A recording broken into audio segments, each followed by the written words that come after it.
Welcome to Co-Founder Therapy, hosted by Jen.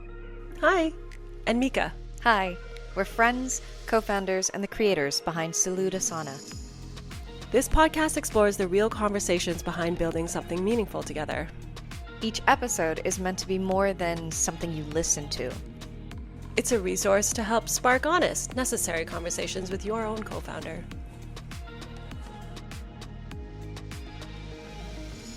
Jen here. Thank you so much if you're tuning into episode 2. This is still one of our older recordings before we upgraded our mics, but hopefully, if your ears didn't bleed after episode 1, this won't be too much worse. Mika and I are so grateful for your listenership. The conversation you're about to hear is actually the follow-up to a tearful and difficult conversation that we didn't record because we were on vacation, and actually it wasn't planned. Nevertheless, we wanted to share our reflections and show how love, levity, and compassion can come after a confronting conversation where we had to address a major misunderstanding. It was one that nearly derailed our business and our friendship. We were afraid, doubting ourselves and each other, and avoiding an awkward conversation about our lack of accountability. We hope this serves as an example of what it can sound like after you've done the work to repair misunderstandings, insecurities, and mistrust.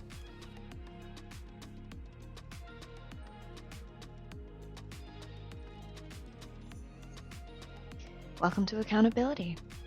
Welcome to Accountability. Well, today's topic on our Co-Founder Therapy podcast is accountability. Yes. What does that bring up for you? It's a word that kind of induces a bit of hesitation, maybe not hesitation, nervousness, maybe fear, honestly. As an ADHD person, it is hard for me to hold myself accountable and to focus. Even though I want to commit fully, my attention span ends up shifting faster than I can control it. So accountability for me has always kind of left a negative taste in my mouth. Fair enough. Yeah. How about you?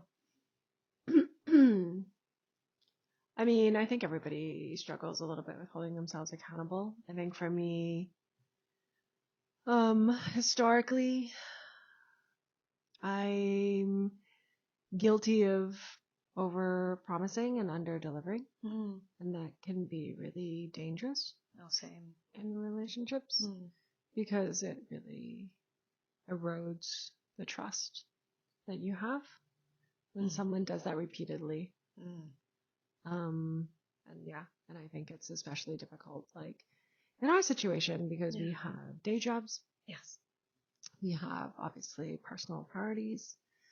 But we're also trying to start this company, grow this company together as co-founders. And so we've frankly been trying to work out how we can best hold ourselves accountable. Of course, that's like a ongoing thing, but also how we hold each other accountable. That's the tricky thing. Yeah. Just to give our listeners a little bit of context and history, Jen and I, we are friends. We were friends first, and we started a business. We started Salud Asana.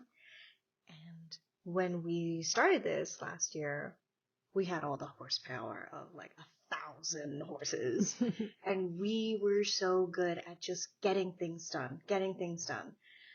But I think over the summer and into the fall, we had different priorities, different commitments that took our attention away. And it made it hard for us to hold each other accountable. In terms of our friendship, it also made it hard for us to bring up these conversations because we didn't want to. We knew what each other was going through. We didn't want the other to feel any judgment and sort of pressured into completing this task, because we understand life gets in the way. But it was hard for us to hold each other accountable. Yeah, it was. Do we want to talk about all the ways that we tried, though? Yeah, sure. Like, I think like the obvious tools that like a lot of businesses use and co-founders use is like having project plans, having Yeah, like Alarms. We had alarms too. Yeah. We still have alarms. Yeah. Well, scheduling deadlines. Yeah. Having, we even had like a physical calendar. Yes, we did. Yeah. Right. Yeah. And none of them worked. It was really, we had some, I think one of the first sort of frustrating conversations or meetings that we had where there was like a bit of conflict or a bit of frustration was literally over the Trello board. Yeah. Do you remember? Yeah. Yeah. And how it was like, we weren't using it. No. We weren't using it. We had two different ways of viewing it, and that was really hard for us to understand how each other wanted to see it. And even though it was supposed to be a project management tool, it became not an argument, but just like a disagreement on how it should be viewed and how it should be used as a system. So it was hard for us to even complete the task. So we were like, no, I want to see it this way. No, but like I don't understand it that way. I need to see it this way. Yeah. And then we had multiple Trello boards of how we were supposed to see it. No, but yours means this way. Okay, so I'm going to make mine this way. Yeah, I remember now. Yeah. Yeah. That was so funny. That was frustrating. But we weren't necessarily trying to get frustrated with each other. We were trying to understand how each other was thinking and organizing everything. Yeah. But it was frustrating. Mm-hmm. You've also tried Google Sheets. Oh, yeah, yeah, straight yeah. up spreadsheets. Yep. Which for me is like so clear. But I think for you, you're not used to seeing things in that format. No, it was odd. It unfortunately for me, my mind looks at it as if it's a blur. So everything is the same word. And so I can't even read anymore. It's honestly really frustrating for myself because I understand these words. How is it not getting into my head? Yeah. This is so frustrating, and that's like part of my ADHD. Yeah. Which sucks because I am interested in this stuff and I would love to read this and be like, yes, this is a clear indication of what I need to do today. Yeah. Ba ba ba ba ba. Why is it so hard? Yeah. And why am I getting hung up on the fact that each thing has a certain color? Mm-hmm. Mm-hmm. That's not a task, but I just want to make sure that each thing has a certain color. Yeah. Yeah, no, I mean, that's actually not that uncommon, to be honest. But you just end up spending more time organizing the project or the tasks than actually doing them. Yeah. And that was really frustrating for me. And I think like the most recent iteration of us trying to hold ourselves accountable to getting shit done was just like having a weekly meeting and laying out all the priorities for the week. Yep. And that still, I think we still had a hard time.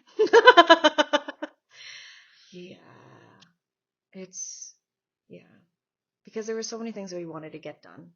And then we had our own expectation of when they should have been done. And if they weren't done at that time, we were very disappointed in ourselves that we didn't share with each other. No. We were just disappointed in ourselves. Yeah. Yeah, that was really problematic. Yeah, we were just holding that in. And we didn't want to tell each other that we were disappointed either. No. Which made it a lot harder to communicate too. That's so true. Yeah. Yeah. And that all kind of came to a head when we went on holiday together. And I don't even think either of us knew that we were carrying that weight. Yeah.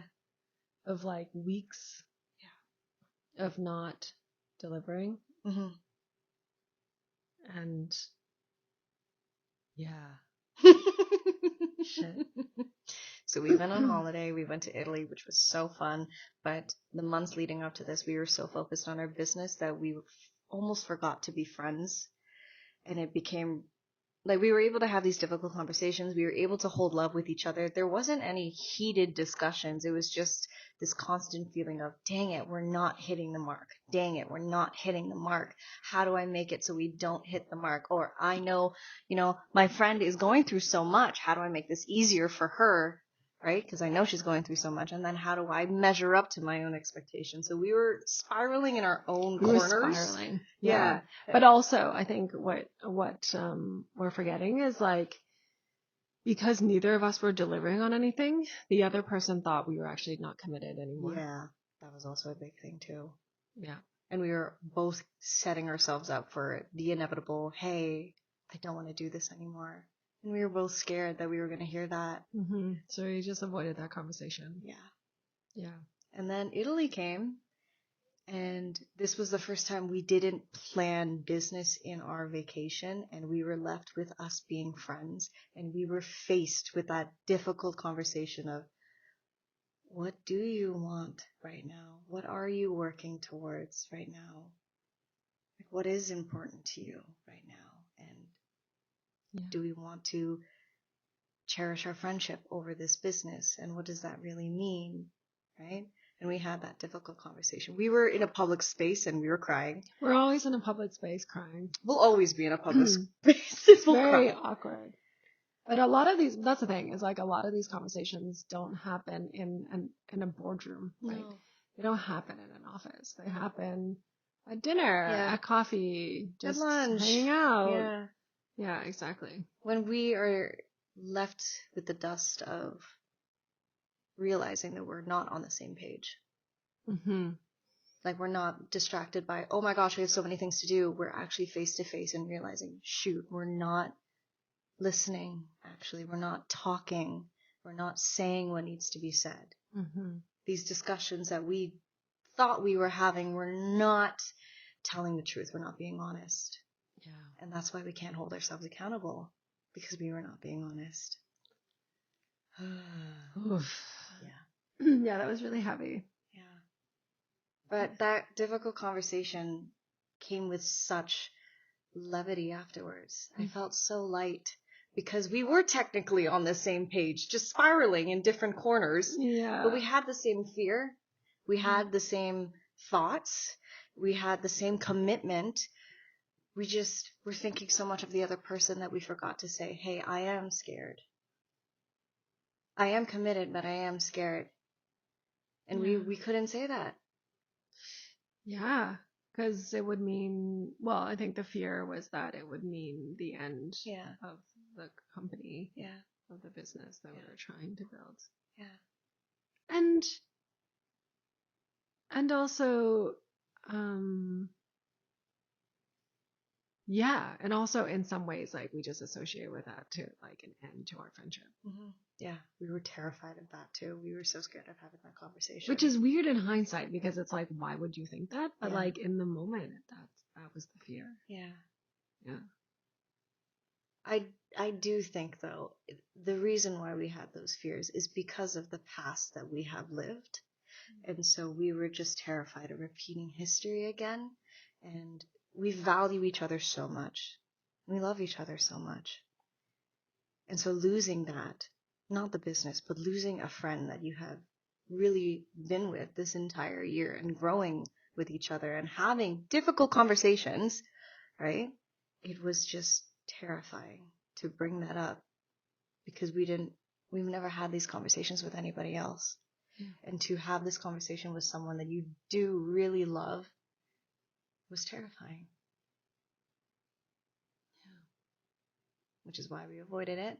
Which is why it was hard for us to hold each other accountable, because a part of us didn't want each other to get mad at each other.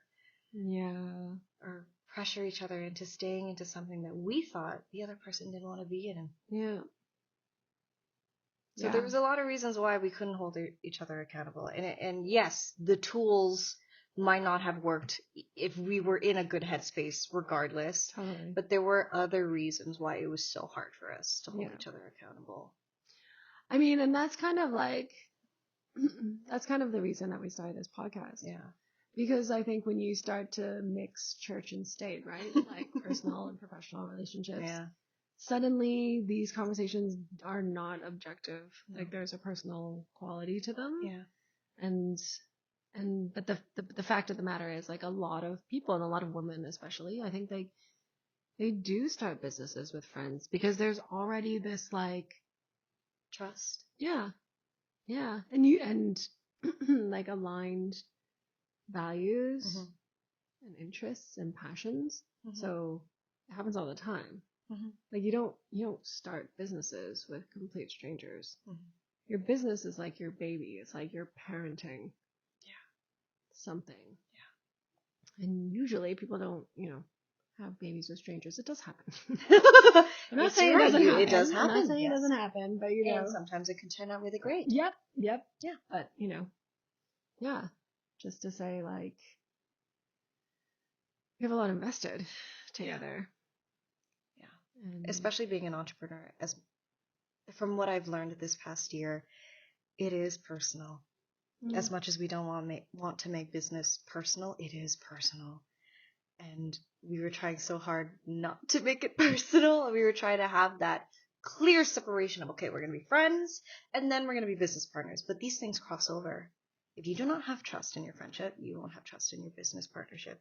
If you do not have accountability in your business partnership, you won't have actually trust or accountability in your friendship too. It does carry over, and it's shitty.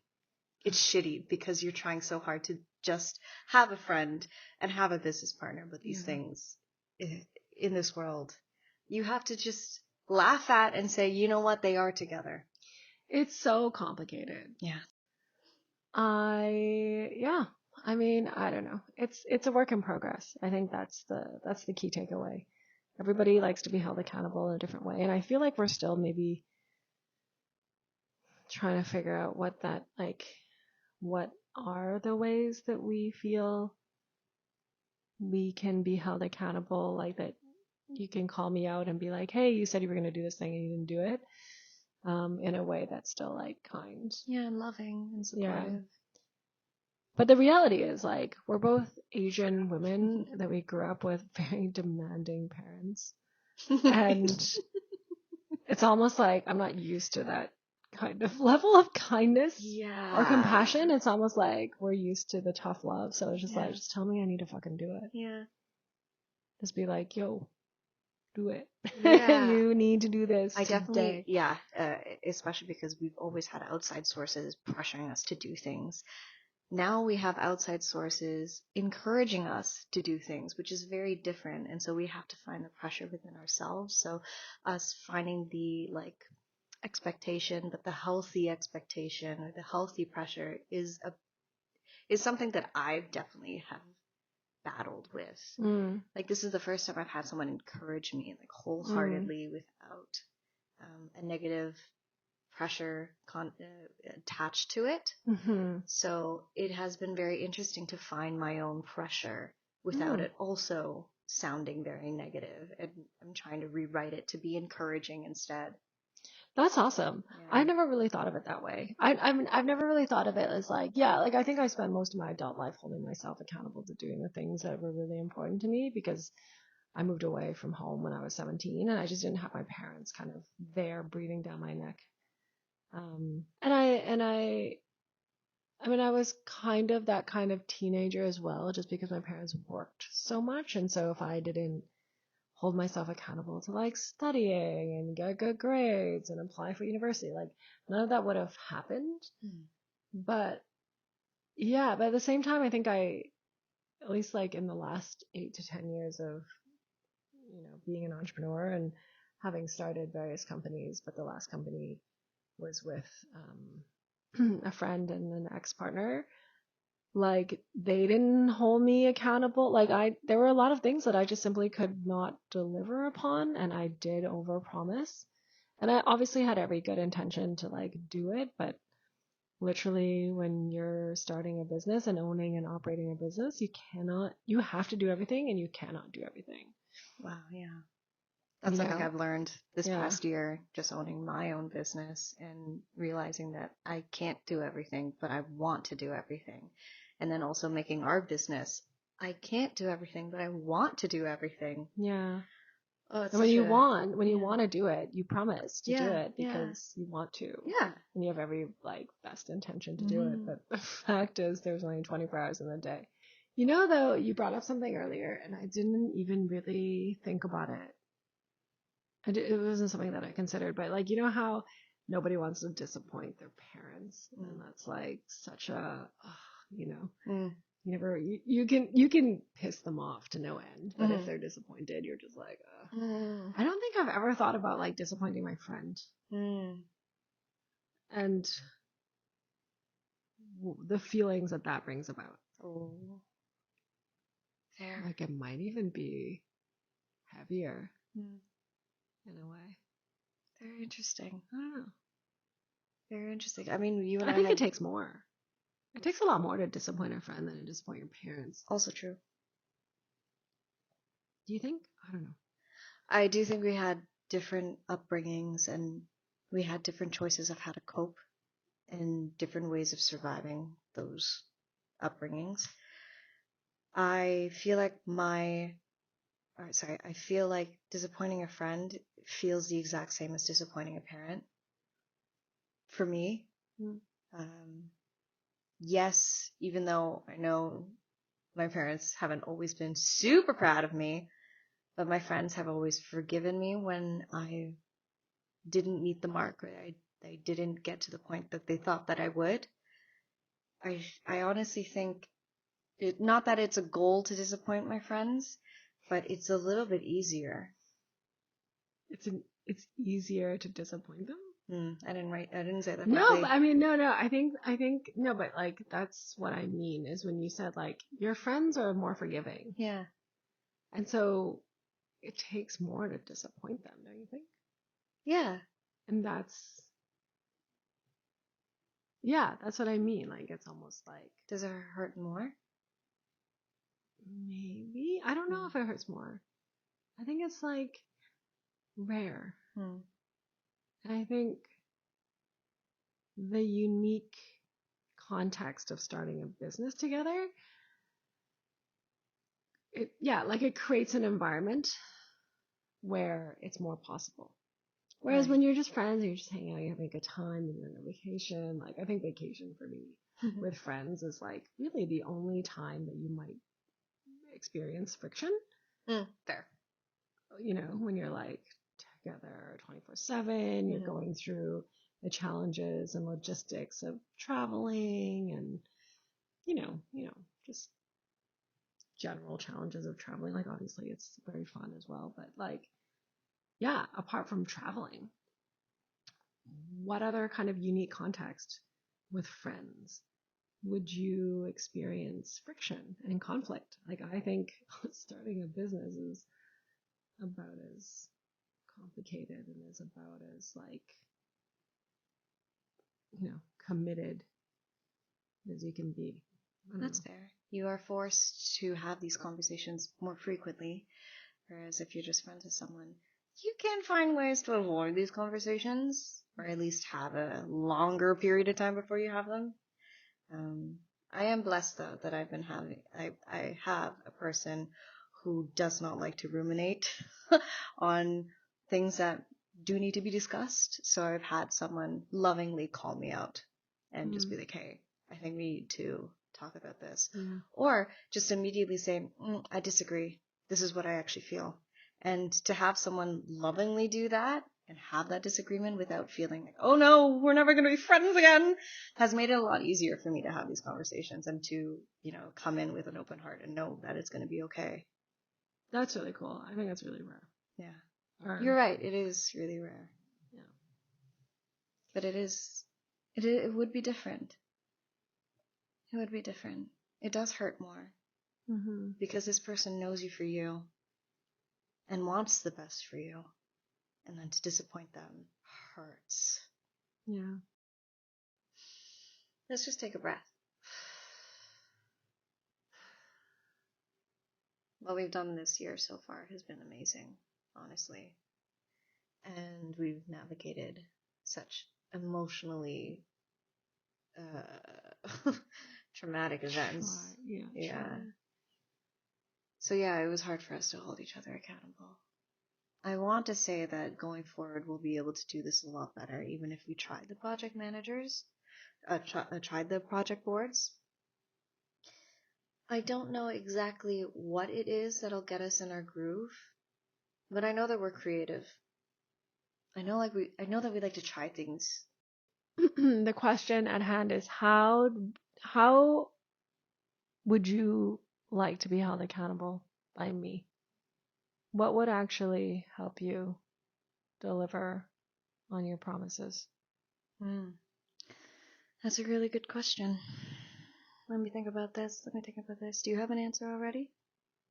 on how would it be best for me to hold you accountable, Yeah, or for like you the to hold me reverse. accountable. Yeah. Because it's hard to know. I mean, we know a lot about each other, but it's also hard to know what will work the best.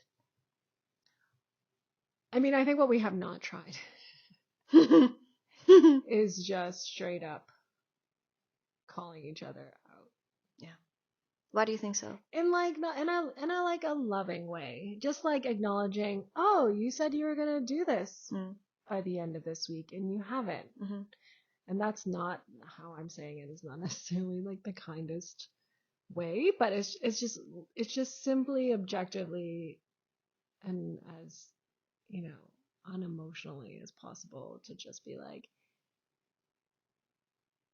it's just objective fact. You said you were gonna do something, you didn't do it. Mm-hmm. Can I help you? I don't know. Like, I don't know. We need to figure That's that the out, compassion side for sure. right? Yeah. But it's the acknowledgement without judgment Yeah. that we need to work on. Yeah. Just simply acknowledging it. Yeah. It didn't get done. It doesn't have to be like you didn't do it, but like these are the things that didn't get done this week. Mm-hmm. What's the path forward to checking those things off? Yeah. Maybe. Yeah. We can try. We can definitely try. We'll circle back. Yeah. And see if we'll it works. let you know if this works. Or we could be like, you know, yo. I think maybe we should hold each other accountable with a call out, like you were just saying, but in a song. Oh God. I'm kidding. But I do think anytime someone breaks into song, it's like you're in trouble. Really? No. No. What do you mean by a song? Like break out into song because it's taking off the judgment of the other person by putting on a bit of ridiculousness on yourself. Yeah. I say that as a joke, but I think it is kind of cute. We could write a song. Yeah. We should write a song. Yeah. Compose and produce a song. Yep. And the title of the song. You didn't do it, but that's okay. No worries, just checking in. Is it okay? Do you need help? I love you. I can choreograph a dance if that works. Oh my God. But it is just that like could work. Yeah. I mean, that would work with me. It would work with me too. It's just. Okay, it's something I don't sing. Does that mean I have to record it? We have to record it together, or else it's not as ridiculous and funny. I could maybe do it like slam poetry style. Oh, that's cool. I would accept that. That's really nice. I like that. I can't sing. I cannot. So, what would be a little bit of your slam poetry? No. You have to do a little bit. Nope, I'm not. Because, come on. I need a script. Wait, nope. what? I don't even know. Okay, here. Here's your lines. You do it. Yeah. The thing. Not done. Okay, it's okay. Love. For you. You. Always. However, thing. Still not done. Okay is okay. Boom, love. Dost thou need help? ... Or drink. What? There's your script. That's so good. Thank you so much. That's really, really good. Thank you. Both those things would work with me. I would immediately hop to, you know? Yeah, because there's a point of like, it is ridiculous. Yes, I didn't do it. Crap. You know, I'm meaning to do it. But it takes off the feeling of disappointment. And it's just like, hey, I love you. I see that it wasn't done. Is there something that I was like, did we not think that this was going to be quicker than we assumed or easier than we assumed? Yeah, or some, you know, shit happens. Yeah. Like something happened this week and it didn't go to plan. Yeah. And it's hard. And it only gets harder. I was just having this conversation with another entrepreneur. It's like, it never gets easier. Woo! Yeah. That's the spoiler. That's fair. That's the, what do you call it? That's the hot take. Well, yeah, The that spoiler. makes sense. The spoiler is that never gets entrepreneurs are freaking masochistic. Oh. Because you are signing up for a world of pain. Okay. You are though. Yeah. But because it's like parenting. I honestly do. I'm not a parent. So I can't say for sure. But I feel like you're signing up for stress and anxiety and concern and worry that never goes away.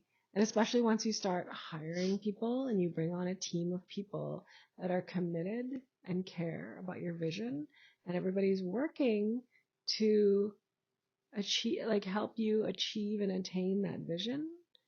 And it's like having children. Like you care.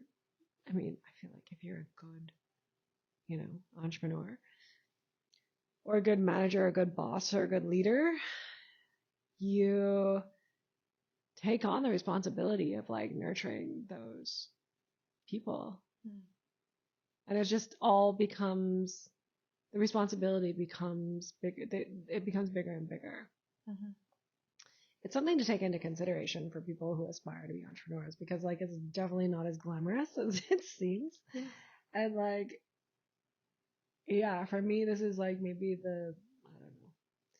don't know, I've tried to start like 6 or 7 companies over the years. And once you accept that if you're successful, it gets harder. Yeah. If you are successful, you're trying to grow your business, and the growing pains are literal pains. And if you're always growing, you're always in pain. Like that is literally how it is. She's saying this with a smile. I hope you guys know this. She's like smiling. So yeah, can confirm entrepreneurs are somehow masochists. We're crazy. Why do we want to do this?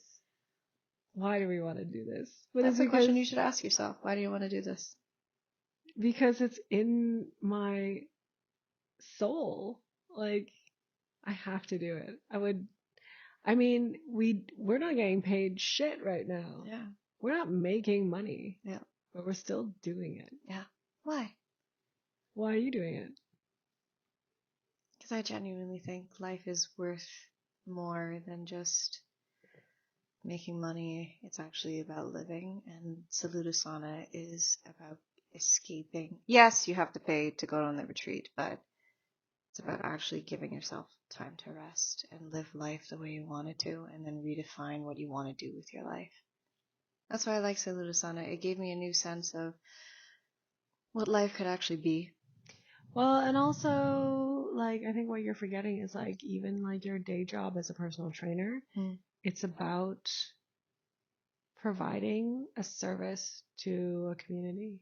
Yeah. Which is also what I've been doing for the last 8 years. Yeah. The businesses that you have made have helped and skyrocketed so many different talented people that you should honestly be so proud of, because they remember you with love in their hearts.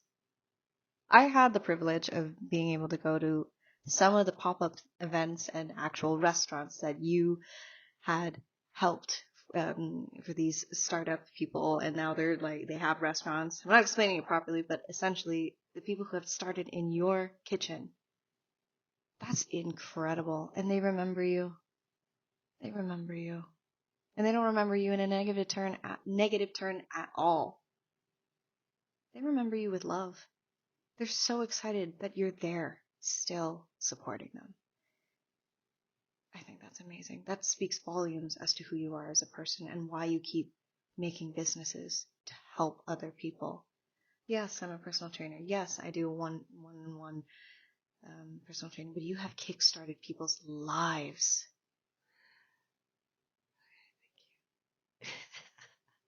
She's not good with compliments. Okay, thank you. That's not the topic of this podcast. Yeah, but it's something that should be known. Accountability. We're not able to stay on topic, which also makes it really hard. I would stay accountable to stay on topic. Yeah. Right. What are we trying to say here? Yeah. I mean, that's what it means to be honest, right? Yep. Because sometimes we don't know. Most of the time. Sometimes all the time. Sometimes all the time. Do we ever know? No, we just try. Yeah. I think that's what it means. Yeah. We just try. Yeah. Yeah, we're kind of like aligned in our willingness to trial and error this. And we don't get too discouraged or disappointed when we try something and it doesn't work. Yeah. and we just are still committed to like trying again. Yeah.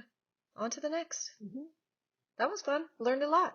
On to the next. Yeah, didn't work. Let's find something that does. I actually really like the fact that when you had said, so I get a lot of anxiety with not knowing what to do, and that usually takes me out of my focus point. But when you say like, oh, I love figuring out what I don't want to do, that really stuck with me. And I'm not kidding. Like, it really does stick with me on just like, it's okay to just figure out what you don't want to do. Wow, you're right. That's great. That is already a limitation, or at least like an arrow as to, oh, okay, not that way then. Cool. And it's really lovely. So thank you for that outlook, which I feel like you've just naturally given yourself, which is amazing. Yeah. Well, I don't know if it's natural. I think I spent all of my 20s trying to figure out what I was passionate about and what my dream job was and what I was destined to do. And when I couldn't think myself what am I trying to say? I couldn't just sit there and think my way to finding my passion. And I realized I just needed to start trying things and striking things off the list. Mm-hmm. Yeah. And I think it's really worked for me. Mm-hmm. And it's funny because like I think I found it and then I lost it. And I'm like, in a way, finding it again in a way. Or yeah, in a way. Or just like rediscovering like other things. Okay. Well, I have a very fair question to ask you. Okay. In terms of Sulotasana, what would you not do? What do you mean? You say that you like finding things that you don't want to do ever again. In terms of Sulotasana, what areas or what things would you not want to do again? That we've already done that I wouldn't want to do again? Yeah. Personally, I don't want to do the Trello board. I'm just going to tell you that right now. I'm so sorry. It didn't work for me. No, that's okay. I was shocked, to be honest. I was surprised it didn't work for you. But it's cool to learn that it didn't work for you. I'm like, oh, I learned something about Mika.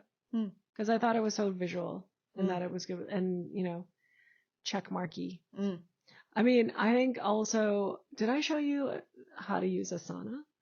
I also thought Asana might be a good project management tool for us because when you check off a task, a unicorn sails across the screen. I thought you'd really enjoy that, but I think that also didn't work. What? No, I don't. I do not remember a unicorn. That? Or at least I've never checkmarked Or like a thing. It was like a unicorn barracuda. Not a barracuda. Not a barracuda. What's the beluga? Beluga? No, what's the narwhal? What? Norwhale. Norwhale, yeah. Norwal? Yeah, a narwhale with a unicorn, like a rainbow unicorn horn. What? Also would swim across the screen. What? Yeah. That's pretty cool. Yeah, we could try it again. Okay, I'll try. I don't remember doing that. Either I had no tasks that I did, I never checked it off, or we didn't do that. Maybe we didn't do it. Maybe it's just like I've used it before. Oh. Yeah. That's amazing. I kind of want to try. I'll try it. Yeah, we should try that. Yeah. I think I'm in a better mindset to accept a rainbow narwhal. At the end of the day, the tool though, right? The tool is meant to serve as like an objective record, I guess, of what gets done and what is due and what doesn't get done. And I think that's what we're trying to do is figure out how to acknowledge when we are dropping the ball. We can turn it into a song. We can turn it into slam poetry. We can turn it into, if you get this done, we can go on vacation. Oh, that works for me. Rewards are very effective. Food, vacation, comedy. Yeah. Like concerts, concert tickets. Those are all very, very effective. Because we value the same thing. We value life. Yes, a business. Things have to be done, but we value life. And so when we are able to reprioritize and be like, no, but we're doing this because we want to live life. It's like, yeah. Okay, yeah, I want to be in Costa Rica. I have to get this shit done because I want to be in Costa Rica. Like being in Costa Rica. drinking and feeding bananas to little monkeys with tiny hands. So cute. Yeah, I mean, that's what it is. It's like aligning on goals. The Yeah. goal for Slitasana is to run a series of successful retreats. Yep. Yeah. Be brave. Mm-hmm. Be afraid. Mm-hmm. Do it anyway. Mm-hmm. And that's what that's constantly what we're working on with each other as well. Yeah. It's like, it's a hard conversation. Mm-hmm. It's awkward. It's difficult. We're scared. Yeah. But we are gonna have it anyway. Yeah. Thank you for joining this session of Co-Founder Therapy. If something resonated, bring it into your next conversation, because growth happens when we speak about what matters. So until next time, keep building, keep listening, and keep having the conversations that move you forward.